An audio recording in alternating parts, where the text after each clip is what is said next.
Hey guys, welcome to another top 10 video, and this time we're gonna go with the top 10 best runbacks to the bosses. And you're probably thinking, what the hell is this guy doing? There's like a million of them in Elden Ring and Sekiro. Yeah, but that's the idea. I'm gonna remove Elden Ring and Sekiro out of the equation. I also decided to remove Demon Souls because there's not, natural progression with bonfires or lamps, so he's out also. This will be between Dark Souls Trilogy and Bloodborne only.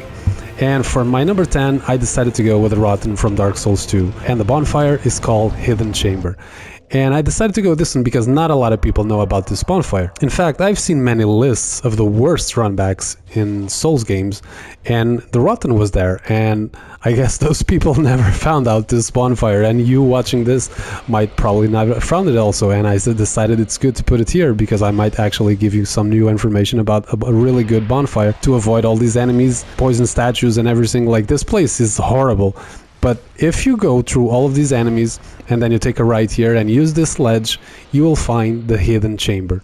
And from here to the boss is a very straightforward, very fast, very short path. And yeah, there's a few statues next to the fog gate, but you can kind of ignore them or you can kill them if you want.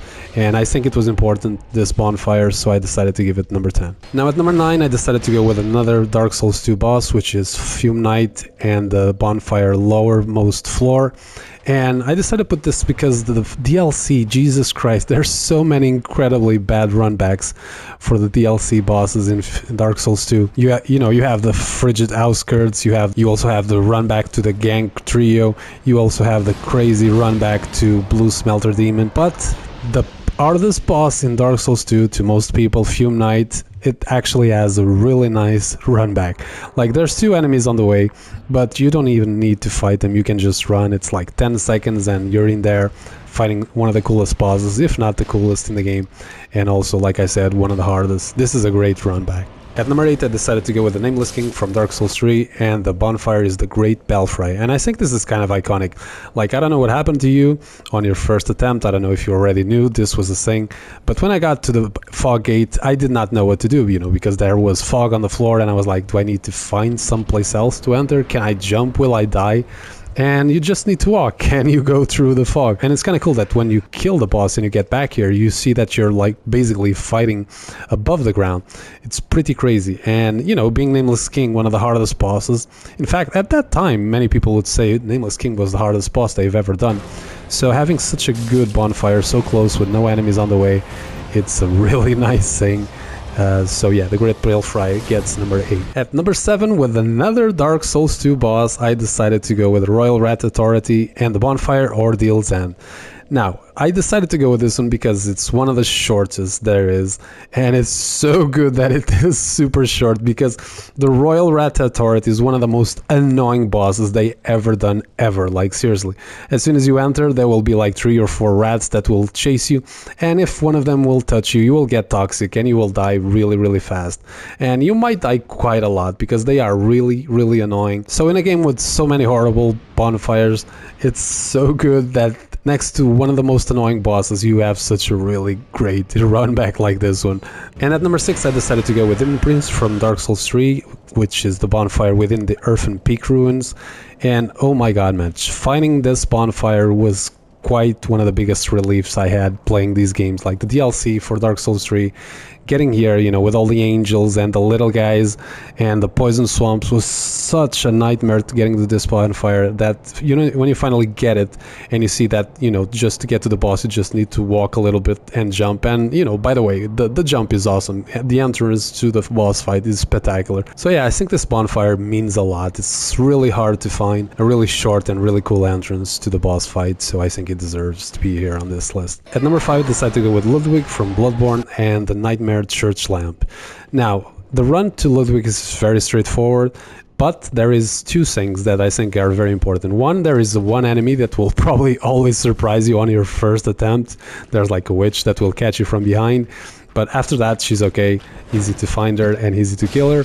But I think this deserves to be here because there's a really cool thing that I think this hasn't been done in any other lamp or any other bonfire, which is due to the difficulty of Ludwick. They actually put this guy banging on the door, the skeleton dude, and if you kill him, he will always give you 5 extra blood vials. I think this is a great idea and it's very, very helpful. So good run back, good idea. Ludwick gets number 5. At number 4, I decided to go with Maria, also from Bloodborne, and the Lumenwood Garden lamp. Now there isn't much to say here.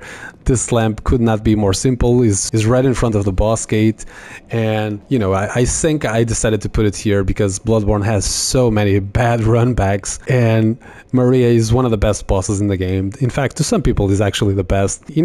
To some people I think is actually even the best boss they ever made in the series. Not for me, but for some people surely. And this is literally perfection because you just need to walk, there's no enemies, nothing, 5 seconds and you're fighting Maria again every time you die. So yeah, perfect lamp, perfect run back.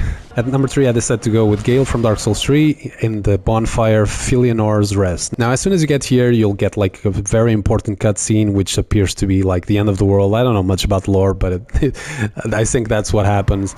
And this is where you're gonna fight the final boss from the DLC. And from this entire list, I think this is probably the shortest run back to a boss. This is probably like 3 or 4 seconds, and I don't know. It's probably not the shortest in the series. I think probably Mesmer gets that. But yeah, it's awesome that for you to fight the final boss of the DLC, and let's be honest, Gail is one of the best bosses they ever made, if not the best. And so this is a perfect run back. It's a very important one, and it's the end of Dark Souls Trilogy, and it's so good that it's so short for you to go back and every time you die you fight the final boss. At number 2, I decided to go with Freed from Dark Souls 3 at the Bonfire Ariandel's Chapel. And I decided to go to Freed because, like, let's be realistic here.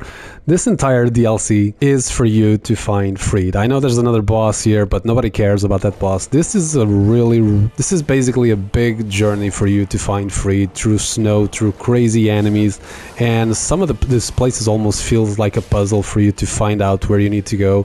Even activating the fight for Freed, some people might not even find it and have to Google it.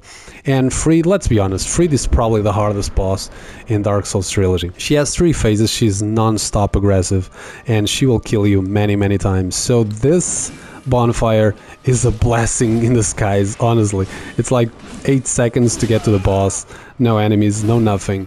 I think it definitely deserves to be here because it's a very important fight and definitely one of the hardest, and I'm so glad we can just walk forward and enter the fog gate every time we die. And at number 1, I decided to go with German and the Moon Presence at the lamp, the Hunter's Dream. Now let's be honest, there's not really a lamp called a Hunter's Dream, it's the main hub, but I think I still gonna choose it because this is crazy important, because Jesus Christ, there's so much thing that happens when we get back here. I mean, we killed the Mergo's wet nurse, and we teleport back here, and suddenly everything is on fire. You go talk to the doll, and she tells you that you need to go to German, and suddenly a door that has been closed the entire game now is open, and you enter what is, to me, probably the most beautiful arena they ever done, and you see German, and you talk to him, and you will have 3 different endings and 2 boss fights.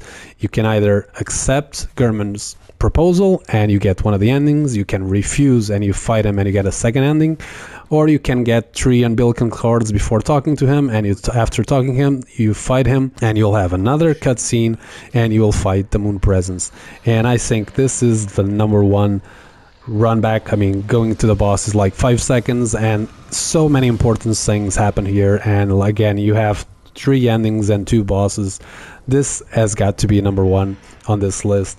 And yeah, I hope you enjoyed watching this video. I don't know if this was a great idea doing this or not. I know that the top 10 worst would be much more fun, but I decided to do something different. And again, I hope you enjoyed watching this. And these are my picks for the top 10 best runbacks in Dark Souls Trilogy and Bloodborne. Thanks for watching, guys. I hope you enjoyed, and I see you guys on the next video. Bye bye.